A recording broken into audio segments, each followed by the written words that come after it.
Assalamualaikum dan salam Sarawakku sayang. Buletin UKAS edisi tengah hari 8 Disember 2020 bersama saya Alfairez Jemurin. Berita utama. Selepas mengambil alih sedidik pada tahun ini, Kementerian Kebajikan Kesejahteraan Komuniti Wanita, Keluarga dan Pembangunan Kanak-kanak KWKPK telah memfokuskan kepada dasar pendidikan awal kanak-kanak negara yang telah dipersetujui dalam Majlis Pembangunan Awal Kanak-kanak Sarawak.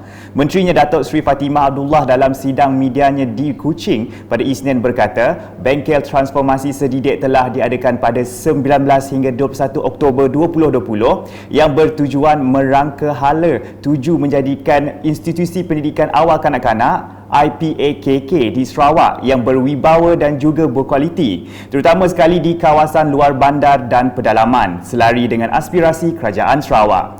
Jelas beliau lagi, ianya juga bertujuan memberi khidmat sokongan kepada ibu bapa yang bekerja di samping mewujudkan jaringan profesional dengan institusi-institusi pendidikan di dalam dan luar negara. Datuk Seri Fatimah menambah kursus profesional kepada pendidik-pendidik disedidik turut disediakan melalui sistem latihan dan program pembangunan profesional bagi memantapkan kecekapan pengajaran selaras dengan tuntutan semasa. Selanjutnya, sejajar dengan matlamat Kerajaan Sarawak yang komited menjadi negeri maju menjelang 2030, Sarawak Timber Industry Development Corporation STIDC telah menetapkan sasaran nilai ekspor dan produk kayu bernilai 8 bilion ringgit. Menteri Muda Pembangunan Bandar dan Sumber Asli Datuk Len Talif Saleh berkata untuk mencapai sasaran ini, Kerajaan Sarawak berharap pemain industri dapat menghadapi cabaran ini dan meneroka pengembangan produk dengan lebih jauh lagi.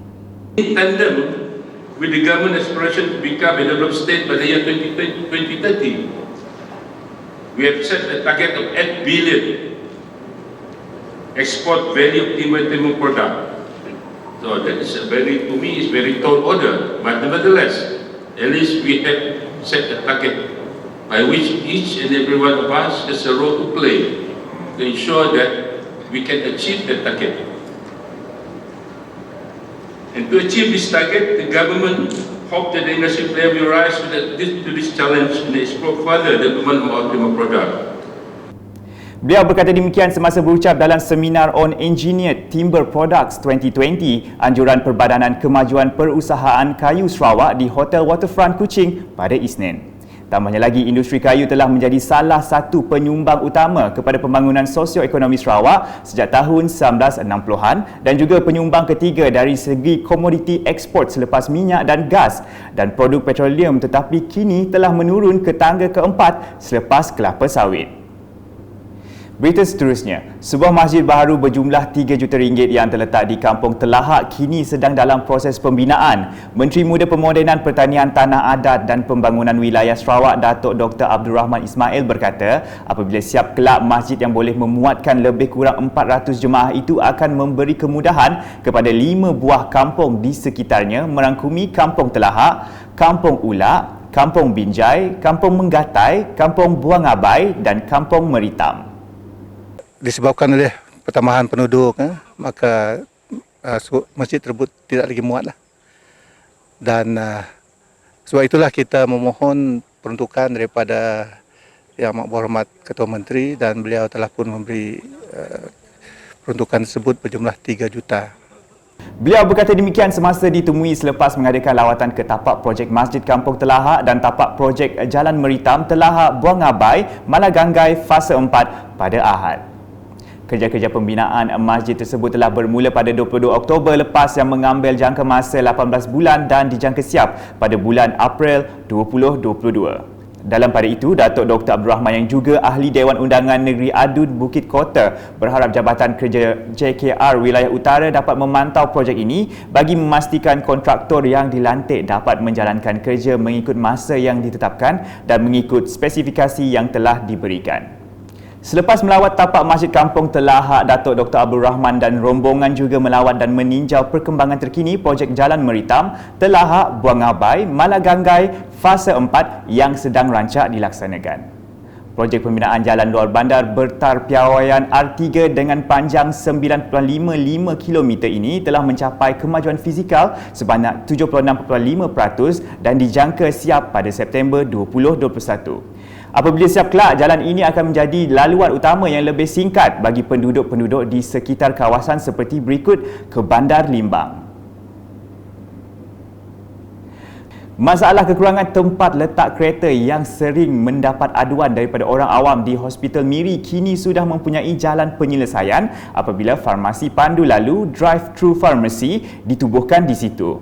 Menteri Muda Pelancongan Kesenian dan Kebudayaan Sarawak Datuk Sebastian Ting Chiu Yu telah merasmikan pelancaran farmasi tersebut anjuran bersama Rotary Club of Miri Old Town dan Green Summit pada Isnin. Menurut beliau, penubuhan farmasi pandu lalu itu bertujuan membantu mempercepatkan proses pengambilan ubat-ubatan pesakit tanpa perlu menunggu lama dan beratur panjang seperti kebiasaannya di hospital. Now, this project definitely would ease a lot of waiting time for those who come and receive their medicines. I remember our Miri Polyclinic. Years ago, they used to come down 4 a.m. in the morning to queue up to get the first number, to go in and then to get to the main gate before the clinic was open, to get another number so that he or she will be in front to receive the medicine. That was always the case for many years. Yeah, people came as far as Bakong, Bekenu, all the way down here to collect medicine. That's why they have to come down early in the morning to queue up. Yeah. Beliau yang juga ahli Dewan Undangan Negeri Adun Piasau menambah istimewanya perkhidmatan pandu lalu ini ialah pesakit ataupun wakil dibenarkan untuk mengambil ubat di kaunter pada waktu yang telah ditentukan farmasi. Dua buah institusi iaitu Gereja BEM Jalan Airport dan Pertubuhan Gurdwara Sahib Miri menerima peruntukan dari Unit Hal Ehwal Agama-Agama Lain UNIFOR dalam dua majlis berasingan pada Sabtu. Sumbangan yang berjumlah RM100,000 itu telah disampaikan Menteri Muda Pelancongan Kesenian dan Kebudayaan Sarawak Datuk Sebastian Ting Chiu Yu kepada penghulu Leonard Fong yang mewakili Gereja BEM Jalan Airport. Turut disampaikan sebanyak 80 set barangan makanan kepada unit kebajikan Gereja BEM Jalan Airport. Dalam satu lagi majlis berasingan, Datuk Sebastian Ting yang juga ahli Dewan Undangan Negeri Adun Piasau juga menyerahkan cek sebanyak RM150,000 daripada UNIFOR kepada Pertubuhan Gurdwara Sahib Miri. Peruntukan ini digunakan untuk membina semula Dewan Dapur dan ruang makanan bagi Pertubuhan Gurdwara Sahib Miri. Kerajaan Sarawak sentiasa memastikan setiap rakyat di negeri ini menerima manfaat hasil dari projek pembangunan yang dilaksanakan. Menteri Muda Infrastruktur dan Pembangunan Pelabuhan Sarawak, Datuk Julaihi Narawi berkata, kawasan Sebuyau turut tidak ketinggalan daripada menerima pelbagai projek telah diusahakan oleh Kerajaan Gabungan Parti Sarawak GPS. Beliau yang juga ahli Dewan Undangan Negeri Adun Sebuyau memberitahu, pihaknya juga berusaha memastikan rakyat di kawasan berkenaan menerima kemudahan internet yang baik. Semasa program pemimpin bersama rakyat di Balai Raya Kampung Arus Iban Sebangan pada Ahad, beliau menambah Kampung Arus Iban Sebangan merupakan kawasan pertanian dan permohonan pembinaan untuk tempat mengumpul memproses hasil-hasil pertanian telah diluluskan Jabatan Pertanian Negeri Sarawak. Sekian edisi Tengah Hari bersama saya Alfairez dan kru penerbitan. Berita lebih lanjut boleh didapati di semua platform media sosial UKAS termasuk portal ukas.sarawak.gov.my dan pastikan anda subscribe UKAS channel di YouTube. Salam UKAS.